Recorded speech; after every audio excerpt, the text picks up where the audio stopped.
arzimas narsaga taloq aytyapti. 1000 taloq aytyapti. O'zi aslida taloqni bilmasa-da erkak odam osonlikcha uni aytmaydi. Namoz o'qimasa ham, roza tutmasa ham musulmon bolasi taloqdan qo'rqadi. Taloqni aytishga unda yoshligidan qo'rquv hissi singdirilgan. Lekin majbur bo'lgandan keyin jahl ustida uni minglab sanoq bilan chiqarishga majbur bo'lyapti. Ba'zan erning nodon yoki johil erning og'zidan minglab taloqni chiqishiga ayolning yordami sabab bo'ladi. Ayolni eriga e'tiroz bildirishi, eri bilan tengma-teng bo'lib, uningga masalan gap qaytarib uni behurmat qilishi jahlni chiqishiga va oxirida taloq qo'yilishiga sabab bo'lyapti. Taloq qo'yilgandan keyin eng bitta narsa bor bizda. Shariatga yurmaslik evaziga oilani buzadigan narsa. Birinchi janjalda yo'q yoki birinchi taloqda yo'q, ayolni tugunni ko'tarib onasining uyiga ketishi. Aslida shariatda qanday?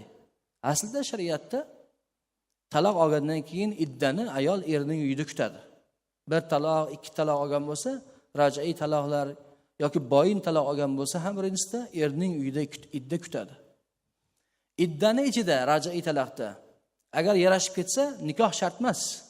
Eri xotinni bir o'pib qo'yadi, bir ko'ylak sovg'a qiladi, yaxshi gapirib yarashib ketaveradi. Chunki idda ichida ayol eriga xizmat qilib yursa, jahldan tushgan erkak oilasini saqlashni o'ylab qoladi va xotinni kechiradi. Onasiniga ketsa nima bo'ladi? Borib erini yomonlaydi.